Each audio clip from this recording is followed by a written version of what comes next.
Assalamualaikum warahmatullahi wabarakatuh. Apa kabarnya anak-anak semuanya? Apa kabar ayah dan bunda yang selalu setia mendampingi putra dan putrinya untuk belajar di rumah? Semoga kita semua dalam keadaan sehat ya.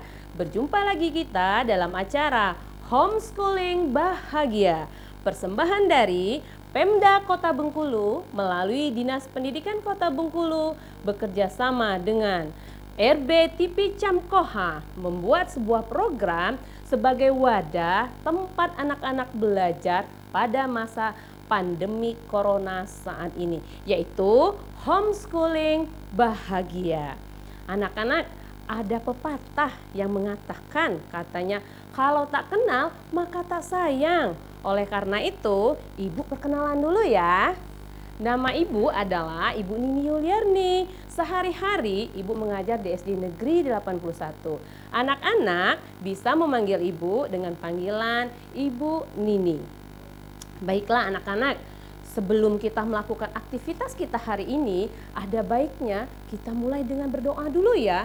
Karena segala sesuatu yang dimulai dengan berdoa, maka akan dipermudahkan, dilancarkan, dan diridhoi oleh Allah Subhanahu wa Ta'ala.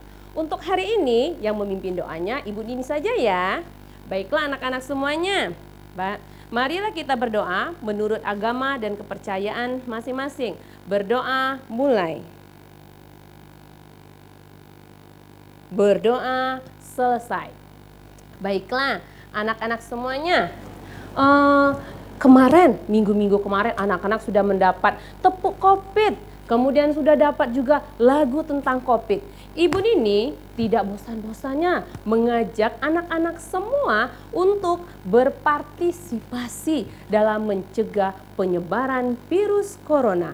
Anak-anak, banyak hal yang bisa dilakukan untuk membantu pencegahan virus COVID ini. Salah satunya yang pertama yaitu adalah anak-anak mencuci tangannya dengan menggunakan air yang mengalir dan sabun antiseptik. Ingat, cuci tangannya sebelum dan sesudah anak-anak melakukan aktivitas. Karena dengan mencuci tangan, anak-anak tentu saja kuman, bakteri yang lengket di tangannya akan hilang dan mati. Yang kedua apa yuk? Ya, yang kedua makan makanan yang bergizi dan sehat. Karena dengan makan makanan yang bergizi, tubuh anak-anak akan menjadi kuat, sistem imunnya menjadi kuat. Jika ada bakteri, virus, kuman yang akan menyerang tubuhnya, maka sistem imunnya akan melawan sehingga tubuh kita menjadi sehat. Yang ketiga apa ya? Yang ketiga, anak-anak harus tetap berolahraga di rumah walaupun pada masa pandemik ini. Lakukan olahraganya bersama kakaknya, bersama adiknya dengan tetap menjaga jarak ya anak-anak. Dengan olahraga, aliran darah di tubuh kita ini akan menjadi lancar sehingga tubuh kita menjadi sehat. Yang keempat apa ya? Yang keempat, diam di rumah aja ya nak ya. Jika ada ayah dan bundanya mengajak berpergian, jangan mau ya nak ya, anak-anak tetap diam di rumah. Bila pun ayah bundanya harus berpergian, anak-anak semua harus memakai masker dan tetap menjaga jarak minimal 1 meter. Yang kelima ayo apa? Iya bagus ya, ternyata yang kelima anak-anak semua sepakat. Berdoa ya nak, semoga virus ini cepat berlalu di muka bumi khususnya di Indonesia dan Provinsi Bengkulu. Agar kita semua bisa beraktivitas lagi seperti sedia kala. Tentu saja anak-anak semua sudah rindu kan dengan teman-temannya di sekolah untuk bermain? Sudah rindu juga tentunya dengan belajar bersama bapak dan ibu gurunya di rumah. Bagaimana? Mau tidak membantu mencegah penyebaran virus COVID-19 ini? Bagus ya, anak-anak hebat ternyata mau semua berpartisipasi. Baiklah anak-anak semuanya, terima kasih ya karena sudah mau berpartisipasi dalam mencegah penyebaran virus COVID-19 ini. Kita mulai pembelajarannya ya. Pada hari ini kita akan belajar kelas 5, tema 9, benda-benda di sekitar kita, subtema 2, benda dalam kegiatan ekonomi. Baiklah, Minggu kemarin anak-anak sudah belajar tentang iklan. Ayo, siapa yang masih ingat apa sih itu iklan? Bagus, 100 untuk anak di rumah. Ternyata anak-anak masih ingat ya. Iklan itu adalah suatu cara penawaran barang atau jasa kepada konsumen. Hari ini kita akan belajar iklan elektronik. Apa sih itu iklan elektronik? Ayo sama-sama kita lihat di layar kaca. Iklan elektronik Iklan elektronik adalah iklan yang penyebarannya menggunakan media elektronik. Ibu mau bertanya nih, apa saja sih media elektronik? Siapa yang bisa memberikan contohnya? Ayo anak-anak di rumah, ayo siapa? Oh iya, benar ya, ada televisi, ada radio, ada komputer, ada HP. Ternyata anak-anak semua hafal ya, tahu ya apa itu media elektronik karena sudah biasa menggunakannya. Oke, setelah anak-anak semua tahu apa itu iklan elektronik, kita akan membahas ada 3 jenis iklan elektronik. Yang pertama apa itu ya? Kita lihat di layar kaca ya nak ya. Yang pertama yaitu ada iklan radio. Apa sih itu iklan radio? Ayo, iklan radio adalah iklan yang hanya dapat didengarkan melalui audio atau suara berupa voice, yaitu suara atau kata-kata manusia yang teratur. Kemudian berupa musik, yaitu perpaduan bunyi-bunyian yang teratur dengan ritme tertentu dan harmonis. Yang ketiga, efek suara, yaitu suara-suara yang tidak beraturan maupun efek suara alam. Itu jenis iklan yang pertama, jenis iklan elektronik. Jenis iklan elektronik yang kedua yaitu ada iklan televisi. Iklan televisi yaitu iklan yang disiarkan melalui media televisi. Iklan televisi ini memiliki 3 karakteristik anak-anak. Apa saja ya? Coba kalau anak-anak di televisi apa saja yang bisa dilihat? Iya, tentu saja anak-anak bisa mendengar suaranya. Kemudian anak-anak bisa melihat gambarnya. Kemudian kalau iklan di televisi itu ada gerakannya. Bagus anak-anak di rumah. Kemudian iklan elektronik yang ketiga yaitu adalah iklan internet. Kita lihat ya, apa itu iklan internet? Kita lihat di layar kaca. Iklan internet yaitu adalah iklan yang penyebarannya melalui jaringan internet. Jadi anak-anak, kalau tidak ada jaringan internetnya, maka iklan internet ini tidak bisa kita lihat tentunya. Nih, tadi sudah Ibu jelaskan ada 3 iklan elektronik. Ada iklan radio, ada iklan televisi, dan ada iklan internet. Nih, iklan ini tadi agar menarik konsumen tentu ada unsur-unsur yang harus diperhatikan. Apa saja sih unsur-unsur yang harus diperhatikan agar iklan yang ditawarkan tadi menjadi menarik? Ayo kita pelajari bersama-sama. Yang pertama yaitu harus ada perhatian anak-anak. Iklan yang baik harus dapat menarik perhatian masyarakat umum. Berarti iklan itu tidak boleh hanya menarik perhatian masyarakat yang tertentu saja. Berarti harus menyeluruh, masyarakat umum harus tertarik. Kemudian unsur yang kedua yaitu keinginan. Iklan yang baik dan menarik hendaknya mencakup cara untuk menggerakkan keinginan konsumen agar membeli dan menggunakan barang dan jasa yang ditawarkan. Yang ketiga yaitu mengandung minat. Setelah adanya perhatian, unsur iklan yang harus ditingkatkan yaitu menjadi minat. Apabila minat sudah ada, maka akan timbul rasa ingin tahu secara rinci dalam diri konsumen untuk membeli dan menggunakan barang dan jasa yang ditawarkan. Apa unsur yang keempat yuk anak-anak? Kita lihat ya. Unsur yang keempat yaitu harus ada tindakannya anak-anak semua. Harus ada actionnya. Tindakan merupakan tujuan akhir dari produsen untuk menarik konsumen agar membeli atau menggunakan produk dan jasa yang ditawarkan. Ada unsur yang terakhir, yaitu unsur yang kelima. Apa kita lihat ya? Yang kelima yaitu rasa percaya. Untuk mendapatkan rasa percaya dalam diri konsumen, sebuah iklan harus ditunjang oleh sebuah peragaan anak-anak. Contohnya misalnya ada iklan deterjen. Jadi iklan deterjen tadi agar menarik atau meningkatkan rasa percayanya harus ada peragaan, yaitu pakaian yang kotor dicuci menggunakan deterjennya, maka pakaiannya akan menjadi bersih. Kemudian ada kata-katanya, belilah deterjen ini, harganya murah, pakaian kotor akan menjadi bersih. Itu tadi unsur-unsur iklan yang harus dipenuhi agar iklannya menarik perhatian konsumen. Sekarang Ibu akan memberikan beberapa contoh paparan iklan, yaitu ada paparan iklan radio, paparan iklan televisi, dan paparan iklan elektronik. Yuk kita lihat satu-satu di layar kaca. Yang pertama yaitu ada contoh paparan iklan elektronik. Ibu praktekkan ya.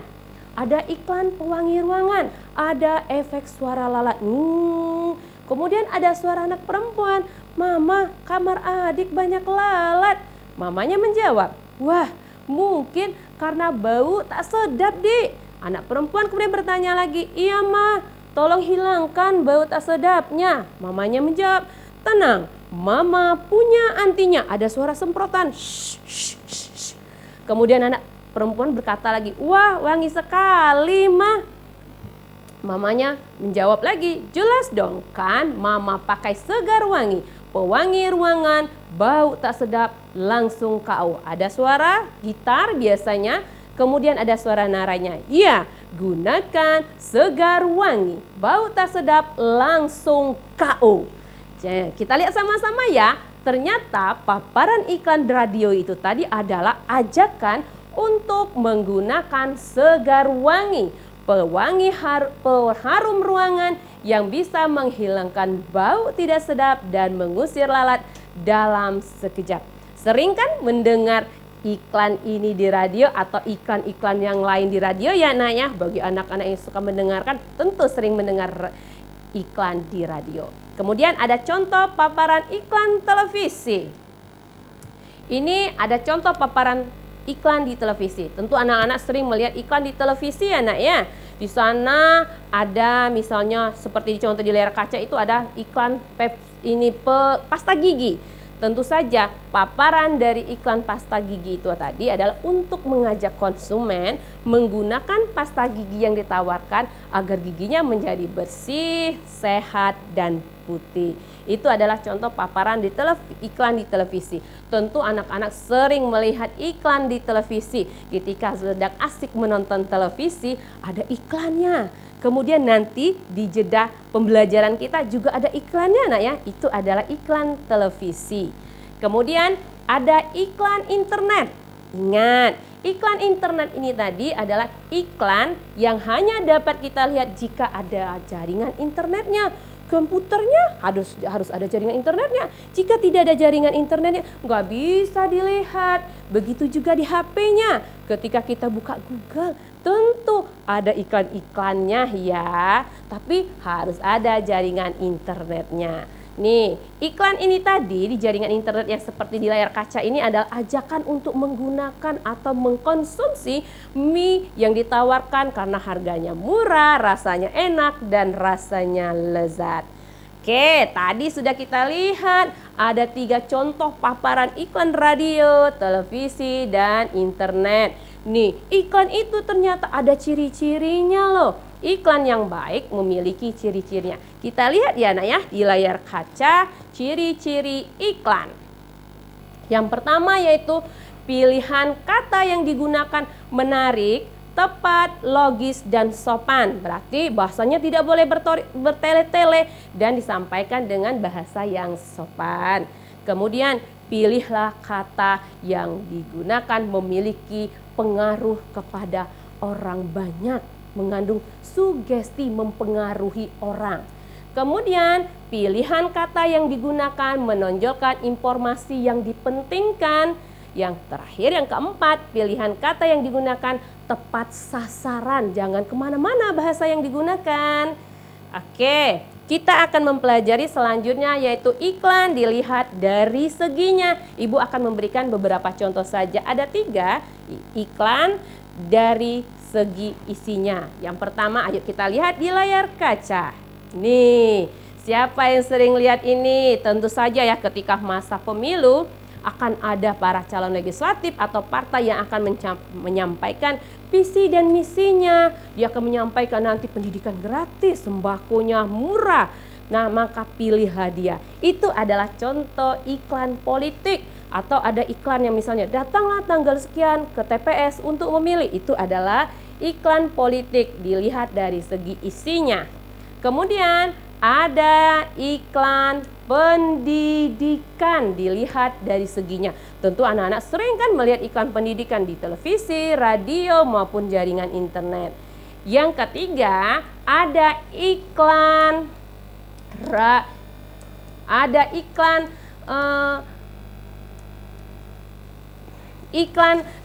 iklan kecantikan ya, Nak ya. Iklan kecantikan ini biasanya anak sering melihat ya.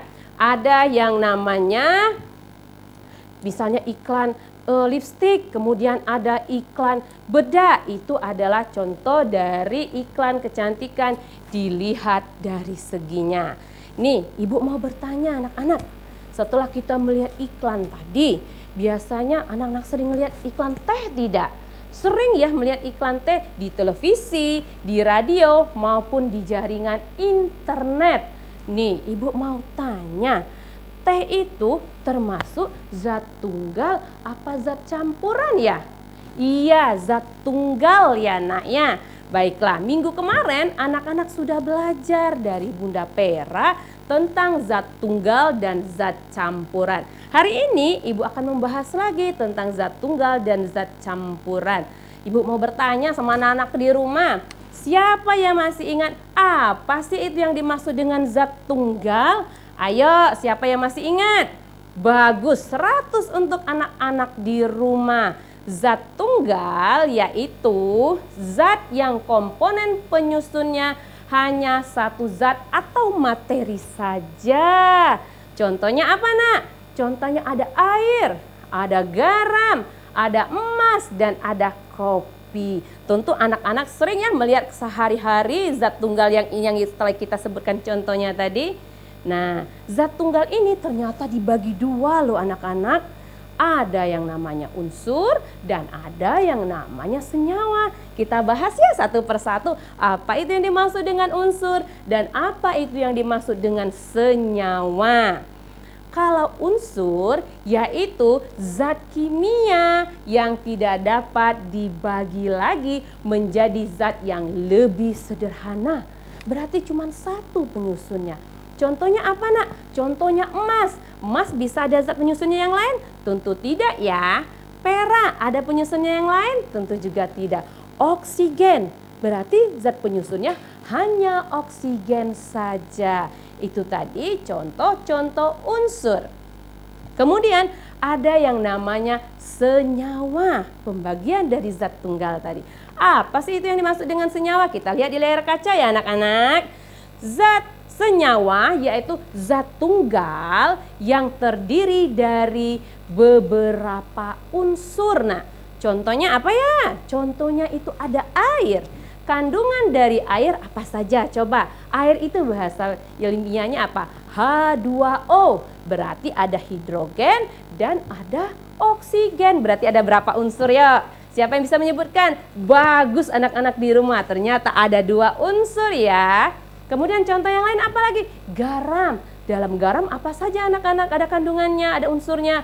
Ada yodiumnya, ada magnesiumnya, ada zat besinya. Berarti ada berapa unsurnya, Nak? Ada 3. Kemudian ada gula contohnya. Dalam gula ada kandungan glukosanya dan ada kandungan fruktosanya. Berarti di sana ada 2 unsur.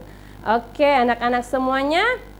Sekarang kita akan membahas zat campuran. Ayo, siapa yang bisa masih ingat apa sih itu zat campuran? Bagus, ternyata anak-anak di rumah masih ingat ya, anak-anak memang hebat. Zat campuran yaitu zat yang komponen penyusunnya terdiri atas 2 atau lebih zat. Contohnya apa ya? Contohnya air teh. Nah, zat campuran ini juga dibagi 2, nak. Ada homogen dan ada heterogen. Apa sih itu homogen? Tentu anak-anak masih ingat ya. Homogen itu adalah zat campuran yang terdiri dari 2 zat atau lebih yang dapat menyatu dengan sempurna. Tidak bisa kita lihat lagi mana zat yang satunya, mana zat yang satunya lagi. Contohnya air teh. Anak-anak masih bisa tidak memisahkan mana yang air, mana yang teh? Tentu tidak ya anak-anak. Kemarin Bunda Pera sudah praktek. Contohnya itu ada air sirup. Anak-anak masih bisa memisahkan mana yang airnya, mana yang sirupnya? Tentu tidak ya. Itulah yang namanya campuran homogen. Dia dapat terlarut secara sempurna. Kemudian ada heterogen. Nah, heterogen itu apa ya? Siapa yang masih ingat? Ya, oh iya, luar biasa ternyata anak-anak di rumah ya.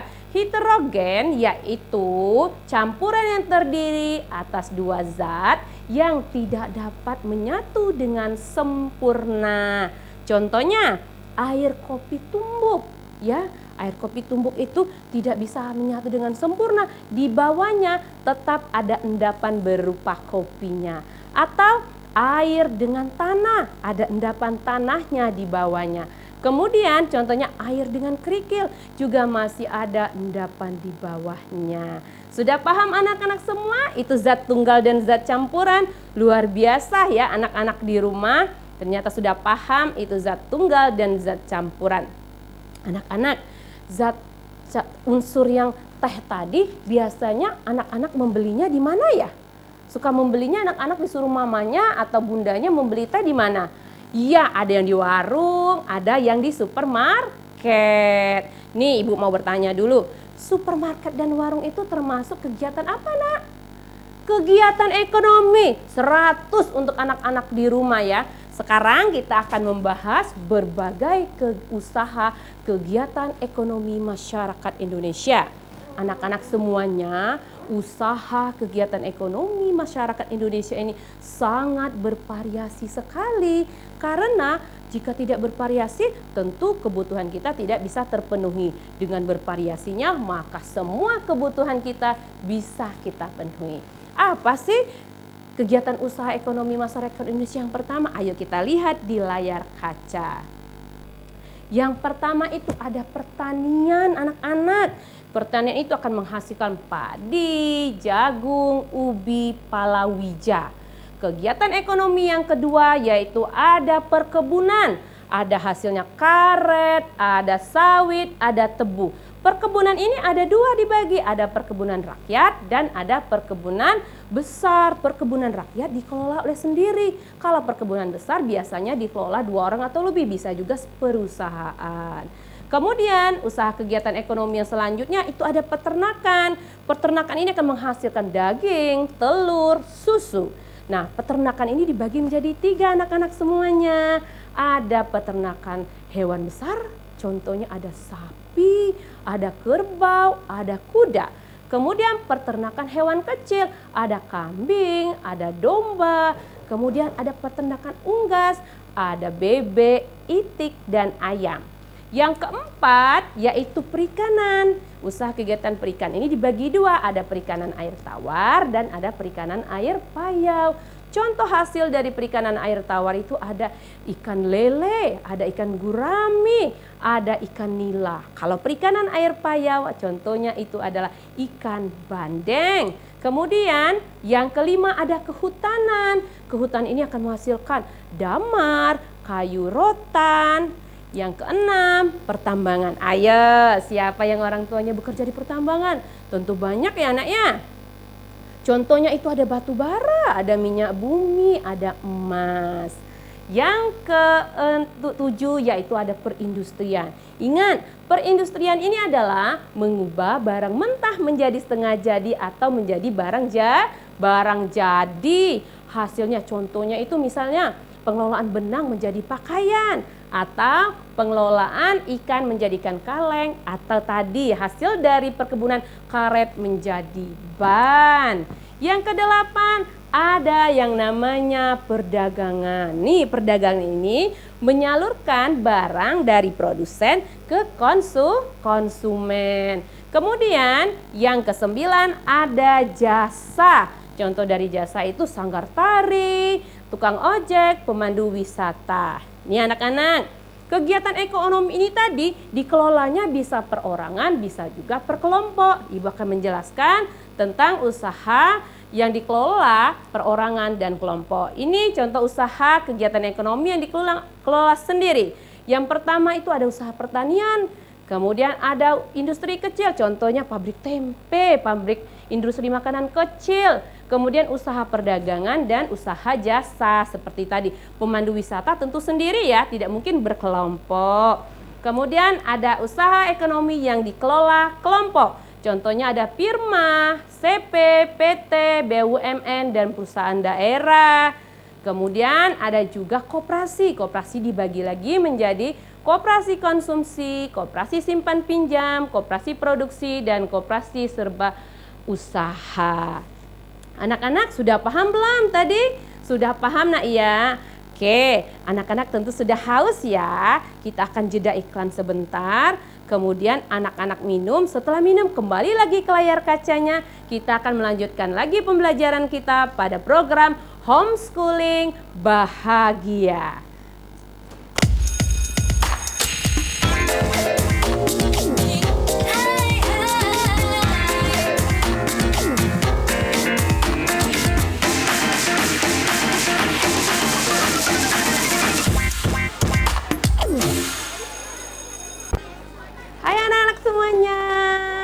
Sudah siap lagi untuk belajarnya? Sudah selesai minumnya? Masih semangat ya? Ya, kita harus tetap semangat belajarnya.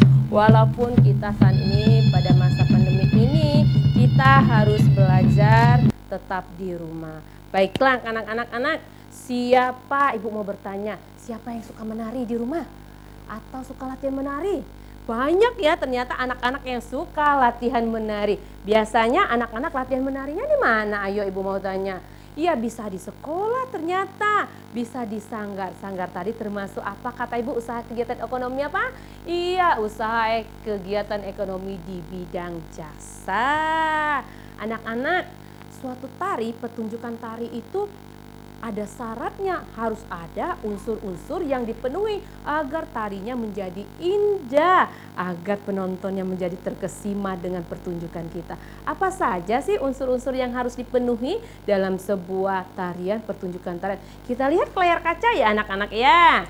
Yang pertama yaitu ragam gerak anak-anak. Ragam gerak itu dalam sebuah tarian harus bervariasi, tidak boleh monoton hanya satu gerakan. Harus ada beberapa gerakan, tapi juga tidak terlalu banyak, boleh banyak. Kenapa? Kalau terlalu banyak nanti penarinya kelupaan. Jadi harus disesuaikan dengan tema yang akan dibawakan. Unsur tari yang kedua yaitu bentuk iringannya nak. Bentuk iringannya harus kita tahu, iringannya nanti musik tradisional kah atau musik modern kah. Dan unsur tari yang ketiga yang harus dipenuhi oleh anak-anak ketika akan melakukan pertunjukan sebuah tari adalah kostum. Coba kalau kita mau pertunjukan tari pasti sibuk mencari kostum ya. Iya, kita harus mempersiapkan kostumnya sesuai dengan tema agar tari yang kita bawakan menjadi indah. Kemudian unsur yang keempat yaitu adalah pola lantai. Oke. Semester 1 kita sudah belajar loh apa itu pola lantai. Ayo siapa yang masih ingat apa sih itu pola lantai? 100 untuk anak-anak. Anak-anak di rumah ternyata luar biasa ya. Pola lantai itu adalah titik-titik garis yang dilewati oleh penari. Pola lantai itu ada dua pola lantai dasar, yaitu pola lantai garis lurus dan pola lantai garis melengkung. Pola lantai dasar ini dibagi lagi menjadi beberapa pola lantai. Kita lihat ya pembagiannya di layar kaca. Yang pertama yaitu pola lantai vertikal. Kita bisa lihat gambar contoh gambarnya. Nah, itu ada contoh gambar pola lantai vertikal, yaitu penari membentuk garis vertikal, yaitu garis lurus dari depan ke belakang atau sebaliknya. Itu adalah pola lantai vertikal. Pola lantai yang kedua yaitu pola lantai diagonal. Penari membentuk garis lurus menyudut ke kanan atau ke kiri. Anak-anak bisa lihat di layar kaca, itu ada gambar pola lantai diagonal. Ada penarinya berada di sudut kiri atas, sudut kiri kanan atas, dan sudut kanan bawah, dan sudut kanan bawah. Kemudian yang ketiga yaitu ada pola lantai melengkung anak-anak. Pola lantai melengkung yaitu penari membentuk garis lingkaran. Contohnya itu tari apa? Banyak ya yang dari pola lantai melengkung, misalnya tari kecak. Kemudian ada pola lantai lengkung ular, seperti lengkungan ular nanti polanya terbentuk. Kemudian ada pola lantai angka 8. Anak-anak bisa melihat contoh pola lantainya di layar kaca. Sudah paham ya anak ya? Macam-macam pola lantai. Anak-anak, ibu akan menampilkan ada sebuah tarian, video tarian Bengkulu, yaitu tari persembahan. Anak-anak menontonnya dengan serius ya. Nanti kita tentukan bersama-sama apa sih pola lantainya dari tari persembahan berikut. Mari kita tonton sama-sama videonya.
Bagaimana anak-anak?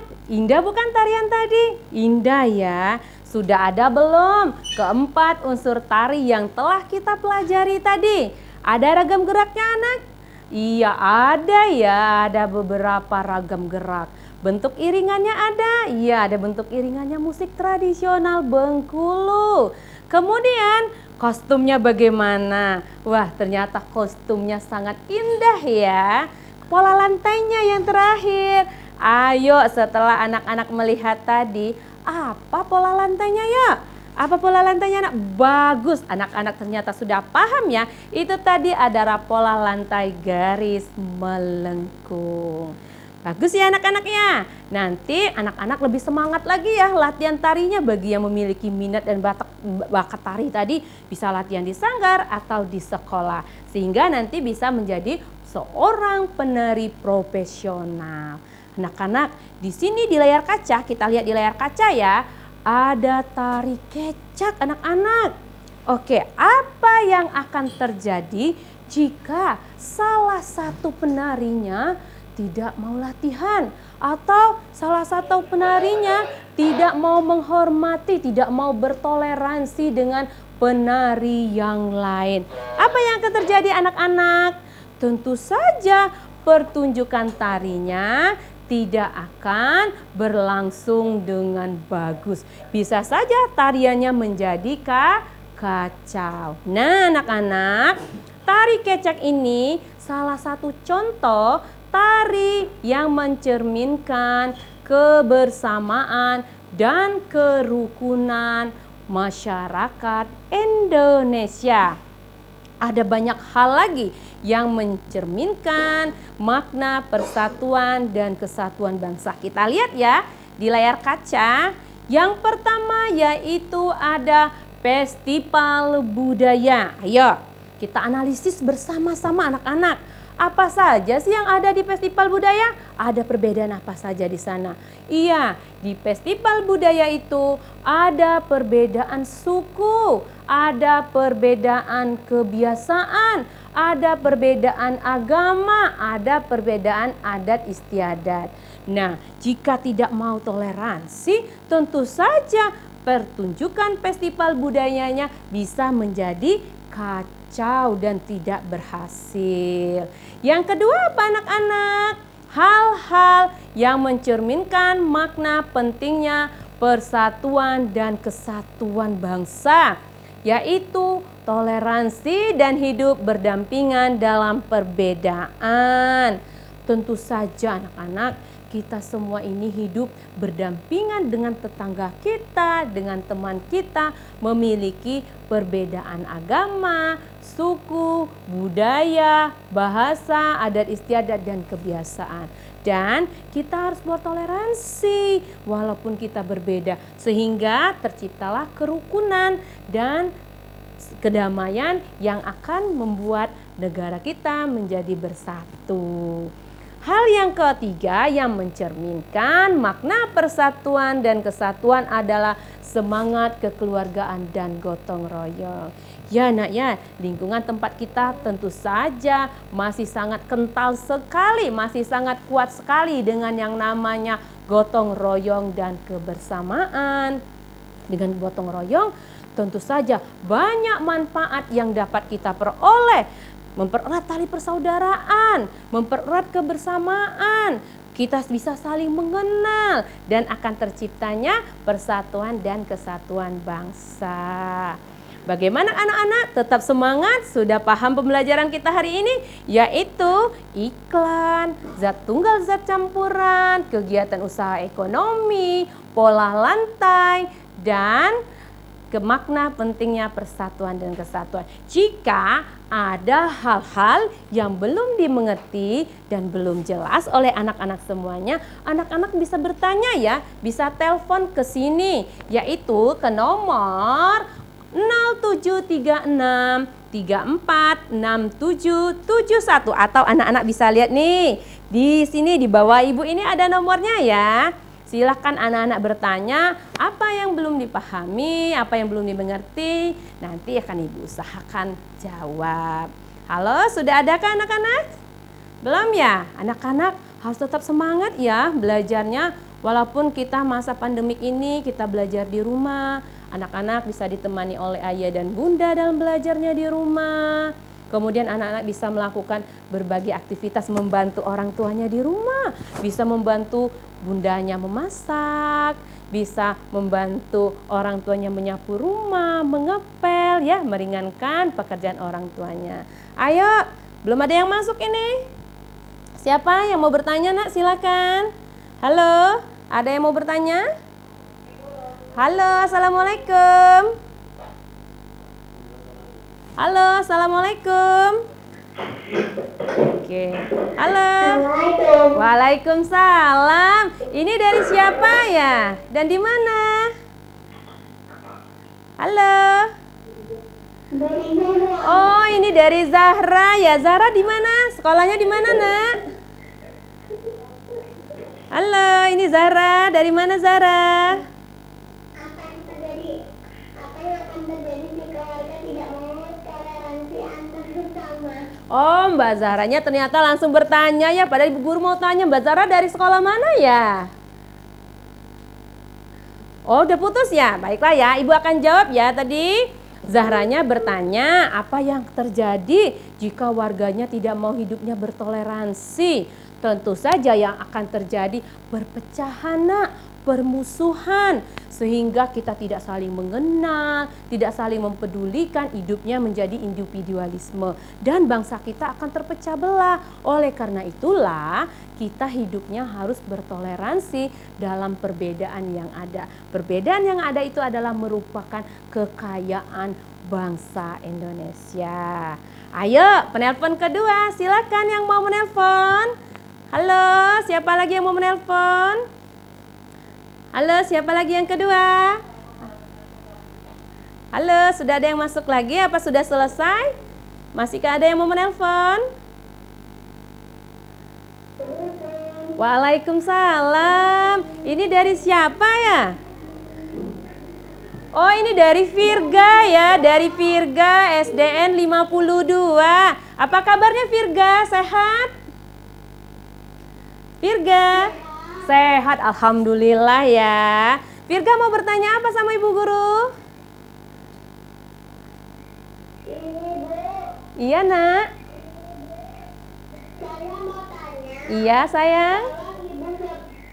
Tolong sebutkan jenis iklan berdasarkan isinya selain yang telah Ibu jelaskan tadi. Oke, bagus sekali ya pertanyaan Virga ya. Ibu langsung jawab ya Virga ya. Jadi tadi jenis iklan berdasarkan segi isinya tadi kan ada iklan politik, ada iklan pendidikan, dan ada iklan kecantikan. Apalagi sih ini jenis iklannya berdasarkan seginya, ada iklan sosial, Nak. Ada iklan kesehatan. Ayo, siapa yang sering melihat iklan kesehatan? Biar tubuhnya sehat, kuat, sering ya. Ada iklan sosial, kesehatan, kemudian ada iklan budaya, ada iklan pariwisata. Itu dilihat dari segi isinya. Sudah putus Virga? Terima kasih ya Virga ya. Ada lagi Nak yang mau bertanya? Silakan. Masih bisa satu orang lagi ya untuk bertanya ya. Oke, anak-anak semuanya. Pada saat masa pandemik ini, anak-anak harus tetap semangat ya dan banyak berdoa, belajar di rumahnya, bersama orang tuanya, bersama kakaknya, tapi tetap dengan menjaga jarak. Pesan Ibu tadi, jangan lupa rajin-rajin mencuci tangannya ya anak-anak ya, agar tangannya kita tetap bersih dan jangan sering-sering mengusapkan tangan kita ke muka kita. Oke, tidak ada lagi penelponnya? Kalau tidak ada lagi, Ibu akan menarik kesimpulan. Apa masih ada? Kalau masih ada ya boleh. Halo? Tidak ada lagi ya? Masihkah ada? Baiklah anak-anak ya. Masih semangat belajar anak-anak semua? Iya, oh iya. Besok kita sudah melaksanakan ibadah puasa ya. Semoga kita semua sehat dan kuat. Oh ya, ada yang menelpon ya. Halo, Assalamualaikum. Oke, ini dari Zahwa ya. Zahwa dari SDN 81. Apa kabarnya Zahwa? Alhamdulillah sehat ya. Apa ada yang mau ditanyakan Zahwa? Halo nak. Cara membedakan campuran homogen dan campuran heterogen. Oke, Zahwa mau bertanya bagaimana cara membedakan campuran homogen dan heterogen. Ibu jawab ya Zahwa ya. Ya, oke. Anak-anak masih ingat tadi kan apa itu campuran heterogen dan homogen? Jika campuran heterogen itu adalah campuran yang dapat terlarut secara sempurna. Sedangkan kalau campuran homogen itu dia tidak dapat terlarut secara sempurna. Cara kita membedakannya adalah ketika kita membuatnya, kita melihat atau sedang praktek, jika campuran heterogen itu dia akan memiliki endapan di bawahnya. Kalau campuran homogen dia tidak memiliki endapan, kita tidak bisa lagi melihat unsur-unsur penyusunnya. Tapi kalau campuran heterogen kita masih dapat melihat. Contohnya tadi seperti air teh tumbuk. Kita bisa masih membedakan yang mana airnya, yang mana kopinya. Karena kopinya akan mengendap di bawah anak-anak semuanya. Begitu juga misalnya contohnya air dengan pasir. Tentu anak-anak bisa melihat endapan pasirnya di bawah. Kemudian airnya masih bisa kita melihat ya, masih bisa membedakan. Jadi cara membedakannya adalah dengan melihat adakah endapannya atau tidak. Jika dia tidak memiliki endapan maka campuran itu adalah campuran homogen. Tapi ketika dia memiliki endapan maka campurannya itu adalah campuran heterogen. Bagaimana Zahwa? Sudah terputus ya? Sudah jelas nak ya? Baiklah anak-anak semuanya. Ibu akan menarik kesimpulan dari proses pembelajaran kita hari ini. Yang pertama, anak-anak kita tadi telah belajar tentang iklan elektronik. Iklan elektronik ini ada 3 jenis, yaitu iklan radio, iklan televisi, dan iklan internet. Kemudian tadi kita sudah belajar tentang zat, yaitu terdiri dari zat tunggal dan zat campuran. Zat tunggal yaitu zat yang terdiri dari satu materi saja. Sedangkan zat campuran zat yang terdiri dari 2 zat atau materi. Kemudian tadi kita telah belajar tentang keragaman kegiatan usaha ekonomi masyarakat Indonesia, yaitu ada pertanian, peternakan, perikanan, perdagangan, kehutanan, pertambangan, dan jasa. Kegiatan ekonomi masyarakat Indonesia ini sangat beragam. Karena dengan beragam maka kebutuhan ekonomi kita dapat terpenuhi. Yang keempat, kita telah belajar tentang pola lantai. Pola lantai dasar itu ada 2, yaitu pola lantai garis lurus dan pola lantai garis melengkung. Pola lantai dasar tadi dibagi lagi menjadi pola lantai vertikal, pola lantai diagonal, dan pola lantai melengkung. Yang terakhir, kita telah belajar tentang toleransi, gotong royong, dan festival budaya. Kegiatan-kegiatan tersebut mencerminkan persatuan dan kesatuan bangsa. Itu kesimpulan pembelajaran kita hari ini. Baiklah anak-anak semuanya, sudah jelas ya pembelajarannya dan tetap semangat ya. Besok kita sudah menjalankan ibadah puasa dan teman-teman tetap belajar ya di program RBTP Camkoha yaitu homeschooling bahagia. Baiklah, kita tutup pembelajaran kita hari ini ya dengan berdoa lagi. Ibu yang akan memimpin doanya. Marilah kita berdoa menurut agama dan kepercayaan masing-masing. Berdoa mulai. Berdoa selesai. Anak-anak semuanya, marilah kita jadikan kota Bengkulu ini kota yang religius dan bahagia. Sampai jumpa lagi ya anak-anak ya. Dadah. Belum closing.